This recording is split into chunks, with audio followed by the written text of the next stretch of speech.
Hello everyone, this is चंदन गनोत्रा और आज हम करने वाले हैं सॉल्यूशन फॉर एनसीईआरटी क्वेश्चन 2.7। जैसे आपको पता ही है, हम लोग कर रहे हैं solutions for motion in a straight line, right. जिसने चैनल अभी तक सब्सक्राइब नहीं किया प्लीज कर लीजिए, क्योंकि यहाँ पर आपको एनसीईआरटी के सॉल्यूशंस मिलने वाले हैं 11th एंड 12th के, जो कि बहुत ही ज्यादा इंपॉर्टेंट है।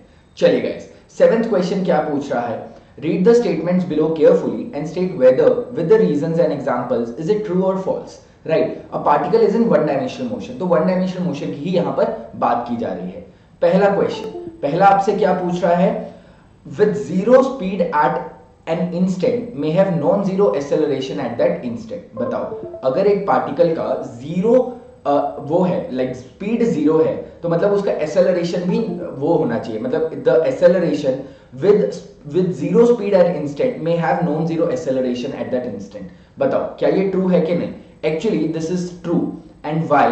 कभी आपने देखा होगा कि अगर एक पार्टिकल को आप ऊपर थ्रो करो, अगर आप एक पार्टिकल को आप ऊपर थ्रो करो तो एट हाईएस्ट पॉइंट उसका वेलोसिटी क्या हो जाता है? Zero, but still acceleration that is 9.8 is acting still downwards. तो ये बिल्कुल सही बात है, राइट, कि उस वक्त स्पीड जीरो है, उस वक्त उसकी वेलोसिटी जीरो है, but still there is an acceleration. अगला पॉइंट क्या बोल रहा है? With zero speed may have non zero velocity. ये फॉल्स हो गया। व्हाई? बिकॉज अगर आपकी स्पीड ही जीरो है, मतलब मैग्नीट्यूड ही उस चीज का जीरो हो गया, राइट, तो वेलोसिटी आपकी नॉन जीरो कैसे हो सकती है? या कहने का मतलब, अगर आपके पास एक नॉन जीरो वेलोसिटी है तो स्पीड तो जीरो हो ही नहीं सकती, राइट। आपको पता है magnitude of velocity is always less than equal to speed, right, क्योंकि आपको पता है डिस्प्लेसमेंट का magnitude is always less than equal to distance का मैग्नीट्यूड, तो ये फॉल्स हो जाएगा। Third, with constant speed must have zero acceleration, right?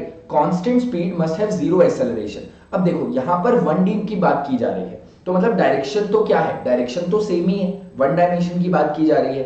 तो विद अ कांस्टेंट स्पीड अगर मैग्नीट्यूड भी सेम है, राइट, तो एक्सेलरेशन जीरो ही होना पड़ेगा, राइट, तो चेंज कुछ हो ही नहीं रहा, right, so that is also true, ये भी आपका ट्रू हो जाएगा। With positive value of acceleration must be speeding up. अब ये जरूरी नहीं है, ये तभी जरूरी है जब हमने डायरेक्शन ऑफ मोशन वही ले रखा है। या फिर मैं इसको काउंटर कुछ इस तरह से करता हूं, मान लीजिए जब एक ऑब्जेक्ट को आप नीचे थ्रो करते हो, राइट, आप उसने नीचे थ्रो किया, अब ग्रेविटी इस पर क्या लग रही है? माइनस जी, मतलब डाउनवर्ड्स लग रही है, but is it not speeding up? अब उसमें एक्सेलरेशन ड्यू टू ग्रेविटी -9.8 है। अगर एक ऑब्जेक्ट ऊपर से नीचे फेंकते हो तो उसके अंदर ए क्या लग रहा है? -9.8, राइट, तो ए की वैल्यू आपकी क्या है? Negative, but still it is speeding up. जब ऊपर से नीचे आप बॉल फेंकते हो तो बॉल की स्पीड बढ़ती रहती है ना।